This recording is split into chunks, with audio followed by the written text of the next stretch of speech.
좋습니다.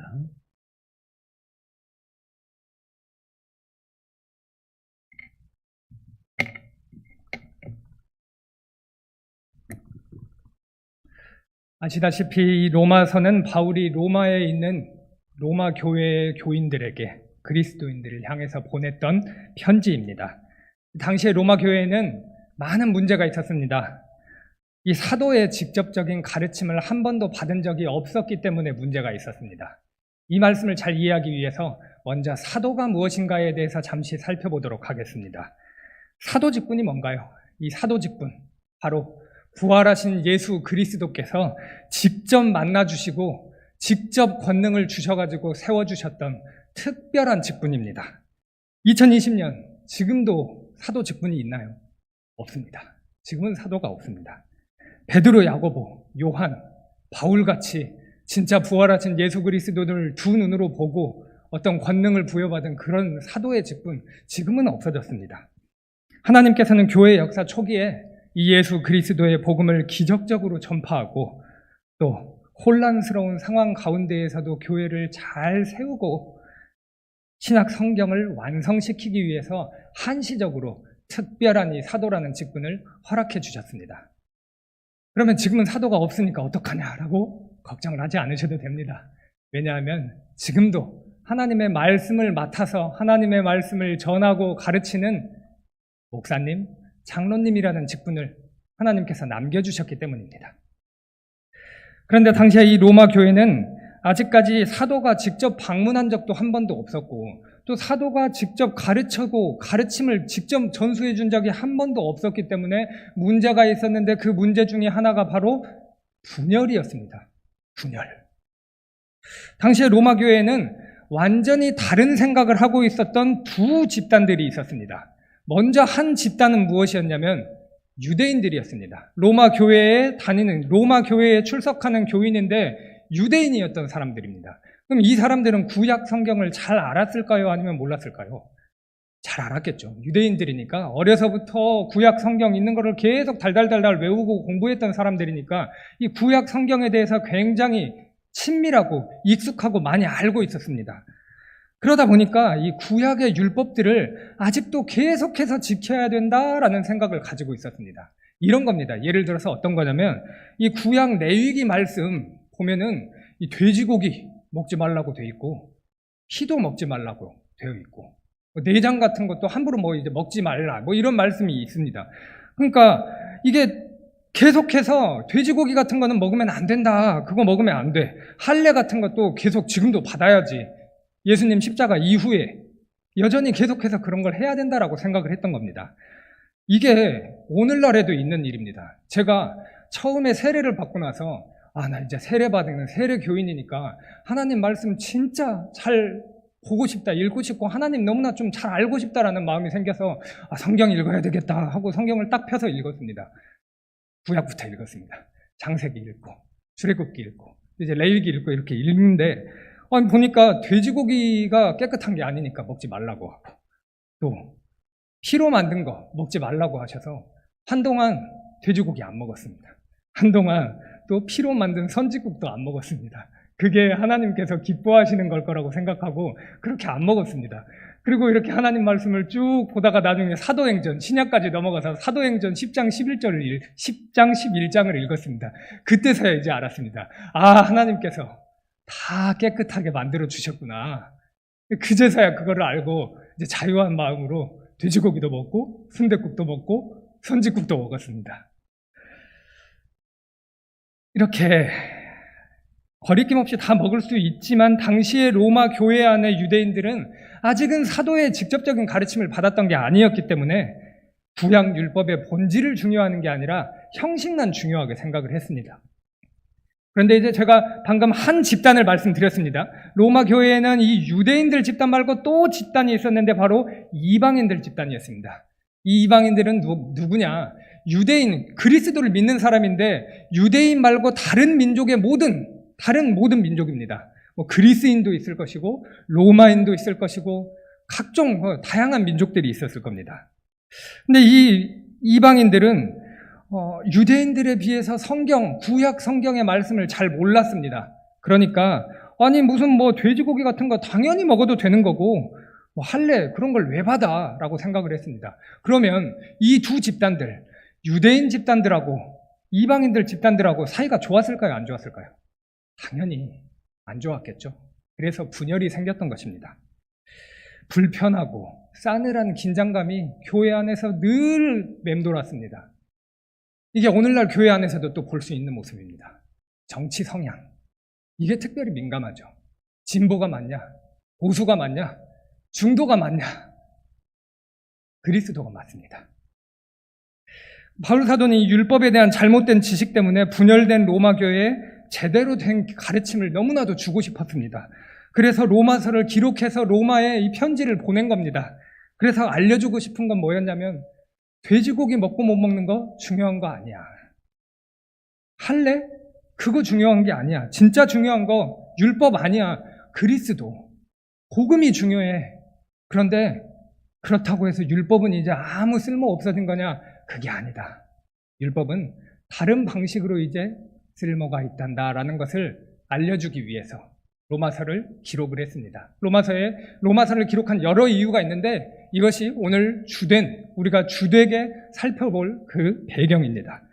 이 배경을 기억하면서 이제 오늘 본문 말씀을 한 절 한 절 살펴보도록 하겠습니다. 12절 말씀, 오늘 본문 말씀 12절 말씀을 함께 읽겠습니다. 그러므로 형제들아, 우리가 빚진 자로 돼 육신에게 져서 육신대로 살 것이 아니니라. 바울이 아직 이 로마 교회에 있는 그리스도인들을 직접 본 적이 없습니다. 얼굴도 한 번 안 봤어요. 하지만 예수 그리스도를 믿는 사람이라면 내가 아직 한 번도 얼굴도 본 적이 없는 사람이지만 우리는 한 몸이야, 한 가족이야 라는 생각을 하고 있었습니다. 그래서 형제들아 라고 따뜻하게 로마 교회의 그리스도인들을 부르고 있습니다. 그런데 이어지는 단어가 좀 이상합니다. 예수 그리스도를 믿는 우리들이 빚진 자라고 하는 겁니다. 예수 믿는 자, 빚진 자.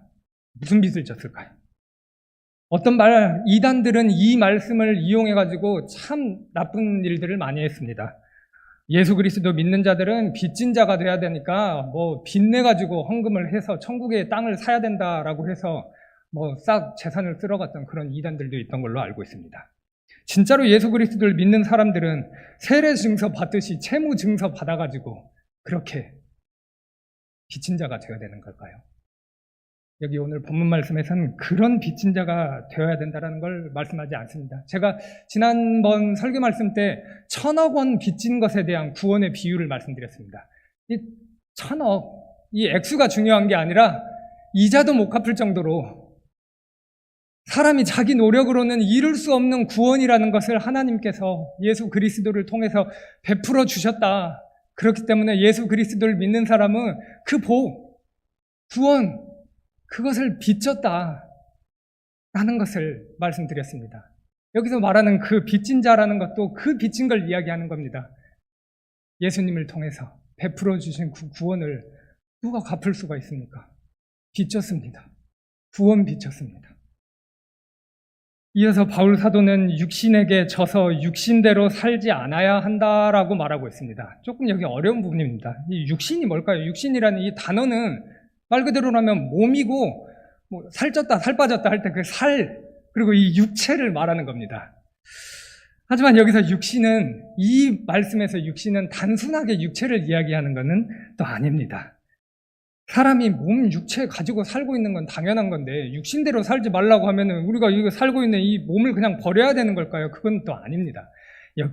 여기서 말씀하는 이 육신이라는 거는 오늘 담임 목사님께서 설교 시간에 말씀해 주신 그 내용대로라면 바로 죄의 바이러스에 걸린 것, 죄성, 그거를 말하고 있는 겁니다. 한번 생각을 해보겠습니다. 이게 육신이라는 거, 몸이라는 것을 모든 하나님의 피조물이 가지고 있습니다. 동물들도 가지고 있습니다. 사람도 똑같이 이 육신이라는 걸 가지고 있는데 하나님의 사람만이 특별하게 가지고 있는 게 있습니다. 동물은 없는 거. 하나님의 형상. 근데 그 하나님의 형상을 또 뭐라고 표현하면 우리가 가장 자주 쓰는 말이 바로 영혼입니다. 사람만 영혼이 있습니다.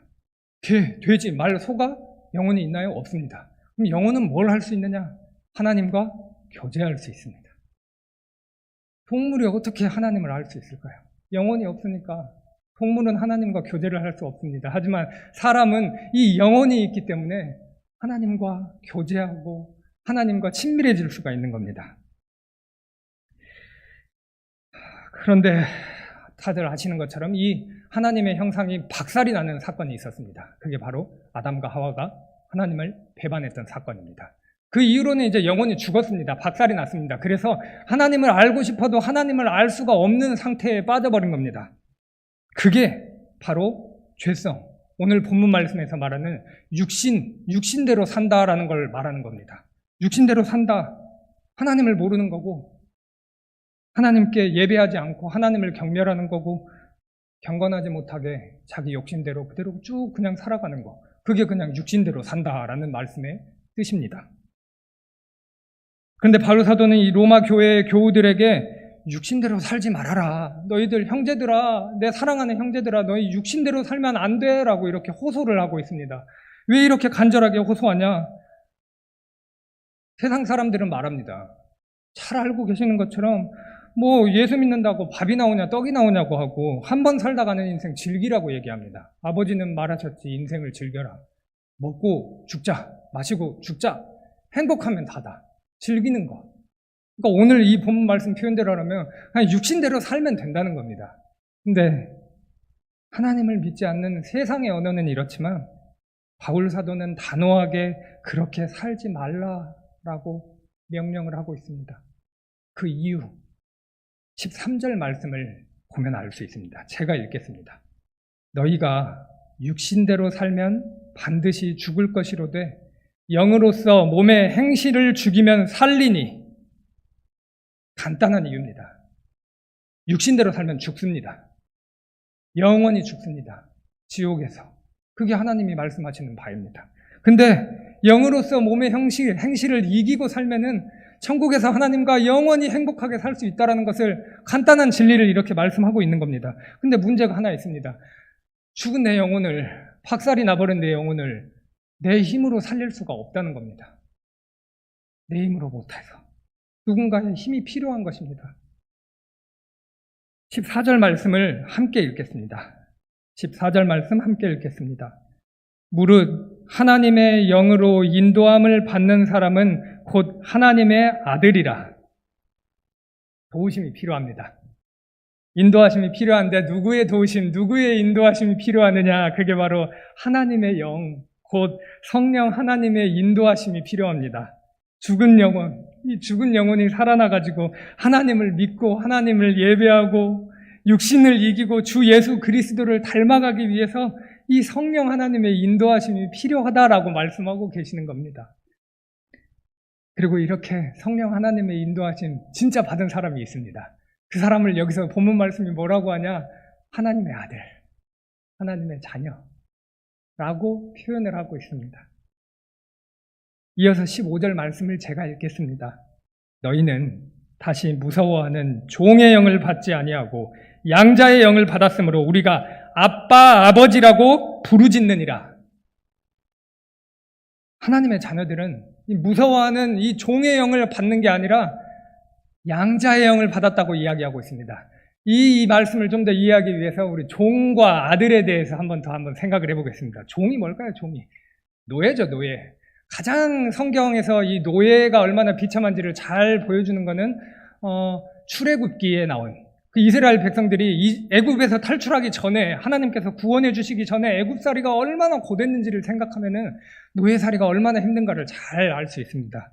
그때 이스라엘 백성들은 힘든 것 투성이었습니다. 자유도 없고 고생하고 매맞고 헐벗고 일은 많고 굶주리고 서럽고 두렵고 너무 힘들었습니다. 이게 종입니다.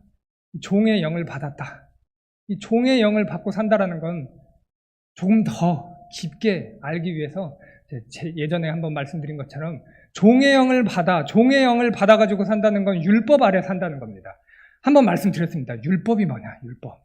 이거는 하나님의 명령을 지켜라, 못 지키면 죽는다라는 하나님의 법입니다.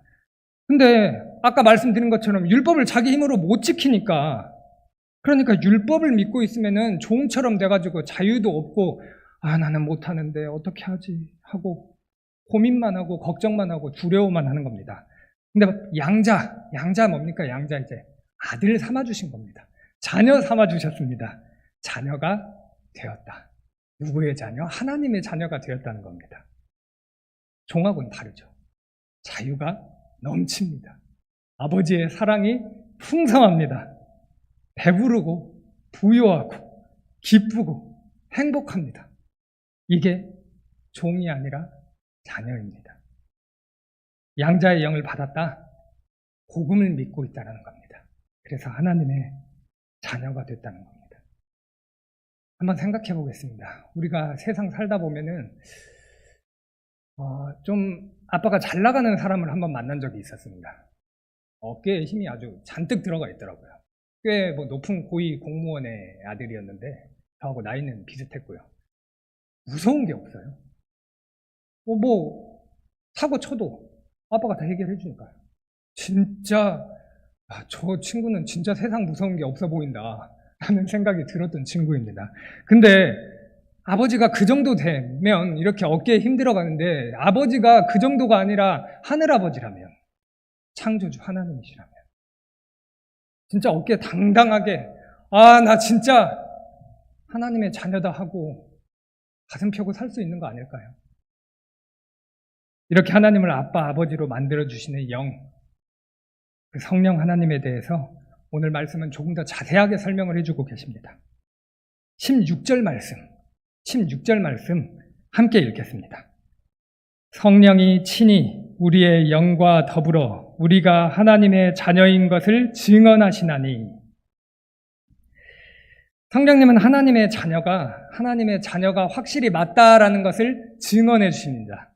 오늘 담임 목사님 설교 말씀의 표현대로라면은 성령으로 도장을 딱 찍어주셨다, 인쳐주셨다라는 게 같은 내용입니다.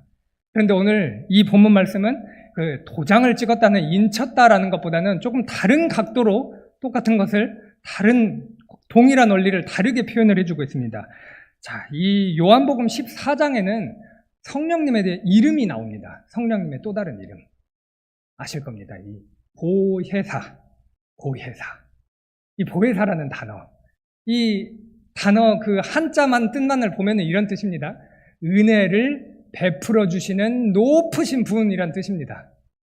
근데 이 보혜사라고 번역한 성경 원문을 보면은 조금 더 내용이 다양합니다. 다양한 뜻을 가지고 있습니다. 여기 어떤 뜻이 있냐면은 변호자, 중재자, 협조자, 위로자, 상담자, 돕는 자라는 이런 다양한 뜻을 가지고 있습니다. 진짜 번역이 잘 된 겁니다. 도와주시고, 중재해주시고, 변호해주시고 이런 게 다 하나님께서 은혜 베풀어 주시는 거잖아요. 그러니까 은혜를 베풀어 주시는 높으신 분이 성령님이시다라고 표현한 거 너무나 잘된 번역이라고, 아름다운 번역이라고 생각합니다. 여기서 이제 집중적으로 볼 거는 이제 변호자라는 뜻입니다. 변호사라고도 하죠. 이 변호사가 뭐 하는 사람이죠? 내가 지지하는 대상이 옳다라는 것을 증언해주는 그런 사람이죠. 그게 변호사입니다. 내가 무슨 일을 저질렀을 때, 무슨 일을 저지른 게 아니든지 어떤 일에 휘말렸을 때 변호사를 고용을 하는 거는 내가 옳다라는 것을 입증해서 말로 이렇게 증명해주는 사람을 대신 고용을 하는 게 변호사 아닌가요? 맞죠? 그래서 이 변호사, 근데 성령님이 하시는 게 이 변호사와 같은 일을 하신다는 겁니다.